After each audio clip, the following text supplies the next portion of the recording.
Hello. आज हम determinant इस टॉपिक का लेक्चर नंबर 2 देख रहे हैं। मैं मिस्टर के.डी. अगलावनी।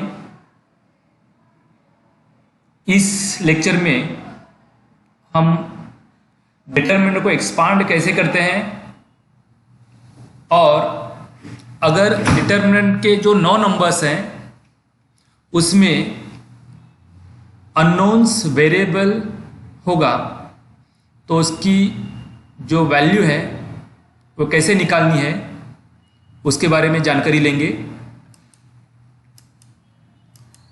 तो let us see first example. Find x if determinant first row जो है वो 4, 3, 9, सेकेंड रो 3, -2 और 7, थर्ड रो जो है वो 11, 4 और x और इक्वल्स टू 0 दिया हुआ है। यहाँ पे हमें डिटरमिनेंट दिया हुआ है, उसके पहले कॉलम में जो एलिमेंट है वो 4, 3 और 11, सेकेंड कॉलम के जो एलिमेंट है वो 3, -2 और 4 और थर्ड कॉलम में जो है वो 9, 7 और x। यह हमें अननोन्स दिया हुआ है। बाकी के पूरे जो 8 जो है वो वैल्यूज हैं, संख्या दिए हुए हैं, और एक जो है वो अननोन्स वेरिएबल दिया हुआ है और इस डिटरमिनेंट की वैल्यू जो है वो 0 है, इक्वल टू 0 दी हुई है। हमें ये डिटरमिनेंट एक्सपांड करके यहाँ से हमें जो सिंपली x की वैल्यू पता करनी है। तो हम डिटरमिनेंट को दी हुई जो इक्वेशन है इक्वल टू 0 दिया हुआ है, इसे हम d सपोज करते नहीं क्योंकि इक्वल टू 0 दिया हुआ है, उसे एज इट इज पहले लिख लेते हैं। और वन साइड जो है, एक साइड लेफ्ट हैंड साइड को जो है वो डिटरमिनेंट है, उसे हम एक्सपांड करते हैं। तो एक्सपांड करते वक्त हम क्या करते हैं, फर्स्ट जो एलिमेंट है 4 उसे लिख लेते हैं और वो 4 जो है वो पहले रो में और पहले कॉलम का एलिमेंट है तो वो एलिमेंट हम छोड़ देते हैं। तो बाकी जो बचे एलिमेंट है -2, 7 और 4x डिटरमिनेंट के फॉर्म में जैसे है वैसे लिख लेते हैं। नेक्स्ट हम मिडल को हमेशा माइनस साइन ले लेते हैं। दूसरा जो एलिमेंट है फर्स्ट रो का +3 जैसे है वैसे लिख लेते हैं। अगर प्लस होगा तो प्लस लिखेंगे, माइनस होगा तो माइनस लिखेंगे। +3 है इसलिए +3 लिखा। यहाँ पे हमने सिर्फ -n एक्स्ट्रा लिया हुआ है। अब ये 3 जो एलिमेंट है वो पहले रो में है और दूसरे कॉलम में है, वो एलिमेंट छोड़ दिए, बचे हुए एलिमेंट 3, 7, 11 और x, मतलब 3, 7, 11 और x डिटरमिनेंट के फॉर्म में लिख लेते हैं। आखिर का जो एलिमेंट है वो +9 है, उसे जैसा है वैसे लिख लिया। +9 था इसलिए +9 लिख लिया। वो एलिमेंट फर्स्ट रो में है और तीसरे कॉलम में है, वो एलिमेंट हम छोड़ देते हैं। बचे जो एलिमेंट है 3, -2, 11 और 4 डिटरमिनेंट के फॉर्म में लिख लिए। तो पहले हमने क्या किया, यहाँ पे डिटरमिनेंट था, डिटरमिनेंट को एक्सपांड किया, इक्वल्स टू दूसरे साइड जो है वो 0 दिया हुआ है, वो एज इट इज लिख लिया। अब हम क्या करते हैं, ये 4 को जैसा है वैसे लिख लेते हैं। फर्स्ट मल्टीप्लाई करते वक्त हम प्रिंसिपल डायगोनल मीन्स पहला एलिमेंट और जो आखिर का एलिमेंट है -2 और x, इन दोनों का मल्टीप्लाई कर लेते हैं, -2x हो जाएगा। मिडल साइन हम हमेशा माइनस देते हैं और सेकेंड डायगोनल 7 और 4 इन दोनों का मल्टीप्लाई किया, आने वाला जो आंसर है वो 28 होगा। -3 जैसे है वैसे लिख लेते हैं। अगेन मल्टीप्लाई है यहाँ पे साइन, 3 और x दोनों का मल्टीप्लाई किया 3x। मिडल साइन हम हमेशा माइनस देते हैं। 7 और 11, 7 और 11 दोनों को मल्टीप्लाई किया तो आने वाला आंसर 77 होगा। +9 जैसे है वैसे लिख लिया। मल्टीप्लाई यहाँ पे प्रिंसिपल डायगोनल जो है वो 3 और 4 इन दोनों का हमें मल्टीप्लाई करना है, that is 12। Minus middle sign हम हमेशा देते हैं, -2 और 11 ये दोनों का हम मल्टीप्लाई करेंगे तो आने वाला आंसर होगा -22। इक्वल टू जो है वो अदर साइड 0 दिया हुआ है, वो जैसे है वैसे लिख लिया। यहाँ पे अब हम क्या करेंगे, 4 ब्रैकेट में मल्टीप्लाई -2x -28 जैसे है वैसे लिख लिया, क्योंकि हम यहाँ पे एडिशन या सब्सट्रैक्शन कर नहीं सकते क्योंकि वेरिएबल है, x है। अगर x नहीं होता तो हम यहाँ पे सब्सट्रैक्शन कर लेते। सेकेंड एज इट इज लिख लिया, +9 जैसे है वैसे यहाँ पे हम माइनस माइनस प्लस कर सकते हैं। 12 माइनस माइनस प्लस हो जाएगा, +22 = 0। दैट इज फर्स्ट टर्म जैसे है वैसे। यहाँ पे हम सिंपली एडिशन कर लेते हैं, 12 और 22 दोनों की एडिशन कर ली तो आने वाला आंसर जो है वो 34 होगा। बाकी के एलिमेंट जैसे हैं वैसे रख लिए, = 0। अब क्या करेंगे, हम 4 को ब्रैकेट के अंदर के दो एलिमेंट है उनको मल्टीप्लाई करेंगे। 4 को -2x से मल्टीप्लाई किया, दैट इज -8x। 4 को -28 था उससे मल्टीप्लाई किया तो आने वाला आंसर -112 होगा। नेक्स्ट -3 को ब्रैकेट के अंदर के दोनों जो एलिमेंट है उनसे मल्टीप्लाई कर लेते हैं। -3 को मल्टीप्लाई बाय 3x किया, -9x। और -3 को मल्टीप्लाई बाय -77 कर लेते हैं तो आने वाला आंसर +231 होगा। और +9 को 34 से मल्टीप्लाई किया तो आने वाला आंसर 306 = 0।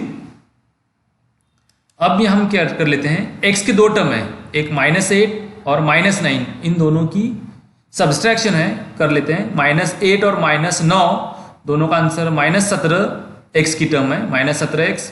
और 3 कांस्टेंट संख्याएं हैं, -112 +231 और +306।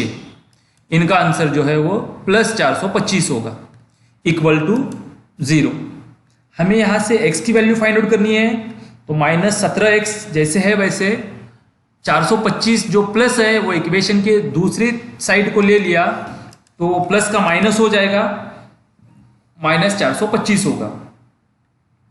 Therefore x = -17 जो इक्वेशन के वन साइड को मल्टीप्लाई है, इक्वेशन के दूसरे साइड को ले लिया तो वो डिनोमिनेटर डिवाइड को चला जाएगा। Therefore यहाँ पे माइनस साइन कैंसिल हो जाएगा और 425 डिवाइडेड बाय 17 इसका आंसर जो है वो 25 होगा। Therefore यहाँ से हमने x की वैल्यू जो अननोन्स दिया हुआ था डिटरमिनेंट में, वो वैल्यू हमने फाइंड की, उसकी वैल्यू जो है वो 25 होगी। Late us see another example, same example दिया हुआ है, डिटरमिनेंट 1 1 1 3x3 और 1x2, इसकी वैल्यू 0 दी हुई है और जो अननोन्स x है इसकी वैल्यू हमें फाइंड आउट करनी है। फर्स्ट हम डिटरमिनेंट एक्सपांड करेंगे, इसका फर्स्ट जो एलिमेंट है 1 जैसे है वैसे हमने लिख लिया, वो फर्स्ट रो में और फर्स्ट कॉलम में है, उसके एलिमेंट छोड़ दिए, बाकी के एलिमेंट डिटरमिनेंट में जैसे हैं वैसे लिख लेते हैं। माइनस दूसरा जो एलिमेंट है वो 1 है, वो एलिमेंट फर्स्ट रो में और सेकेंड कॉलम में है, उसके एलिमेंट छोड़ दिए, बाकी के एलिमेंट 3 3 1 2 डिटरमिनेंट में लिख लिए। +1 लास्ट एलिमेंट, वो एलिमेंट फर्स्ट रो का और थर्ड कॉलम का है, उसके एलिमेंट छोड़ दिए तो एलिमेंट हो गए 3x 1x = 0। अब हम इसे एक्सपांड कर लेते हैं 1 as it is. Principal diagonal x और 2 दोनों का मल्टीप्लाई किया 2x, माइनस x और 3 का मल्टीप्लाई किया 3x, -1 एज इट इज लिख लेते हैं। 3 और 2 दोनों का मल्टीप्लाई किया, आने वाला आंसर 6 होगा। मिडल साइन हम हमेशा माइनस देते हैं, 3 और 1 दोनों का मल्टीप्लाई 3, +1 जैसे है वैसे लिख लेते हैं। प्रिंसिपल डायगोनल के एलिमेंट का multiply 3 × x that is 3x, middle sign हमेशा माइनस देते हैं, 1 और x दोनों का मल्टीप्लाई किया x = 0 आएगा। दैट इज = ब्रैकेट में 2x - 3x दोनों x के टर्म है, मीन्स हम यहाँ सब्सट्रैक्शन कर सकते हैं, 2 में से 3 चले गए, -1 होगा, वो x को मल्टीप्लाई मीन्स -x, -1 जैसा है वैसा लिख लिया। 6 - 3 दैट इज आंसर 3 आ जाएगा, प्लस 3x में से एक x चला गया तो 2x होगा, 1 को मल्टीप्लाई बाय 2x = 0। देयरफॉर 1 और -x दोनों का मल्टीप्लाई किया तो -x, -1 और 3 का मल्टीप्लाई किया तो -3, प्लस 1 से 2x को मल्टीप्लाई किया, that is 2x equals to 0। अब यहाँ पे x के दो टर्म है, एक -1 और +2 that is +1 multiply by x। दो x में से एक x चला गया, that is x। -3 equal to 0। Therefore हमें यहाँ से x की वैल्यू फाइंड आउट करनी है। -3 जो है वो इक्वेशन के अदर साइड ले लिया तो +3 हो जाएगा। तो x की वैल्यू हमने यहाँ से फाइंड आउट की, वो जो है वो 3 है। लेट अस सी नेक्स्ट एग्जांपल। जो एग्जांपल दिया हुआ है वो एज इट इज हम पहले लिख लेते हैं।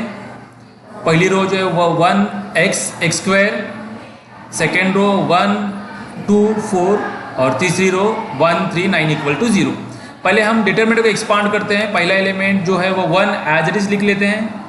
वो फर्स्ट रो में और फर्स्ट कॉलम में एलिमेंट छोड़ दिए, बाकी के एलिमेंट 2 4 3 और 9 डिटरमिनेंट में लिख लिए। मिडल साइन हम हमेशा माइनस लेते हैं। सेकेंड एलिमेंट जो है वो x, उसकी रो और कॉलम छोड़ दिया, बचे हुए एलिमेंट 1 4 1 और 9 डिटरमिनेंट में लिख लिए। लास्ट एलिमेंट जो है वो +x² है, जैसे है वैसे लिख लिया। उसकी रो और कॉलम के एलिमेंट छोड़ देते हैं, बचे एलिमेंट 1 2 1 3 डिटरमिनेंट में लिख लिए, इक्वल टू 0 आ गया। Therefore 1 as it is. अब फर्स्ट 2 और 9 दोनों का मल्टीप्लाई किया 18, मिडल साइन माइनस, बाद में 4 और 3 दोनों का मल्टीप्लाई किया दैट इज 12 -x ब्रैकेट में 1 मल्टीप्लाई बाय 9 कर लेते हैं, that is now middle sign हमेशा माइनस देते हैं। 1 और 4 दोनों का मल्टीप्लाई 4 +x² जैसा है वैसा। 1 और 3 दोनों का मल्टीप्लाई किया 3 -1 और 2 दोनों का multiply 2 equal to 0। Therefore 1 as it is. 18 में से 12 चले गए, आने वाला आंसर जो है वो 6 है। -x 9 में से 4 चले गए, आने वाला आंसर जो है वो 5 है 5 +x² 3 में से 2 चले गए तो आने वाला आंसर जो है 1 इक्वल टू 0। यहाँ पे 1 और 6 1 और 6 दोनों का मल्टीप्लाई, आने वाला आंसर जो है वो 6 -x को 5 से मल्टीप्लाई किया 5x +x² को 1 से मल्टीप्लाई किया तो आने वाला आंसर जो है वो x होगा इक्वल टू 0। यहाँ पे हम एक इक्वेशन बना लेते हैं, लीनियर इक्वेशन। पहले x² लिखेंगे, बाद में x की टर्म 5x और बाद में कांस्टेंट जो +6 है उसे बाद में लिख लेते हैं, इक्वल टू 0। मीन्स हमें यहाँ क्या करना है, +6 के फैक्टर्स पढ़ने हैं। 2 फैक्टर्स आएंगे, दोनों का मल्टीप्लाई किया तो आने वाला आंसर 6 + 6 आना चाहिए, और दोनों की एडिशन कर लेते हैं तो आने वाला आंसर -5 आना चाहिए। देयरफॉर 6 के फैक्टर्स पढ़ लेते हैं हम। 3 + 3 और +2 मीन्स दोनों का मल्टीप्लाई किया तो आने वाला आंसर जो है -3 और -2, यहाँ माइनस रह गया, -3 और -2 तो x -3 और x +2 मल्टीप्लाई +6 आएगा, दोनों की एडिशन की तो -5 आएगा। यहाँ पे -3 और -2 है, वो समझ ली, सिर्फ माइनस साइन रहेगा यहाँ पे। Therefore either first bracket x -3 0 होगा या सेकेंड ब्रैकेट x -2 0 होगा। देयरफॉर x की जो वैल्यू है वो +3 -3 अदर साइड आया तो +3 होगा, या x की वैल्यू -2 दूसरे साइड चला गया तो +2 होगा। देयरफॉर यहाँ पे हमें x के वैल्यू जो है वो 2 मिलते हैं, एक x की वैल्यू +3 है और दूसरी +2 है। यहाँ पे सिर्फ करेक्शन कर ले, ये 3 की जगह -3 और 2 की जगह -2 लिख ले। दोनों का मल्टीप्लाई -3 और -2 मल्टीप्लाई +6 और दोनों की एडिशन कर लेते हैं तो -3 और -2 -5 आ जाएगा। तो आज हमने अगर डिटरमिनेंट दिया हुआ है और उसमें एक अननोन्स वेरिएबल है x या अगर कोई होगा और इक्वेशन दी हुई है तो उसे हम कैसे एक्सपांड कर लेते हैं और वहाँ से उस अननोन्स की वैल्यू कैसे पता करेंगे उसके बारे में जानकारी ली। आई होप सो, मुझे लगता है कि ये लेक्चर आपको बहुत अच्छे तरह जहन में आया होगा। तो इसके नोट्स बनाते जाएं और वीडियो देखकर एग्जाम्पल खुद सॉल्व करने का, खुद हल करने का प्रयत्न करें। Thank you for watching this video. बहुत बहुत शुक्रिया वीडियो देखने के लिए।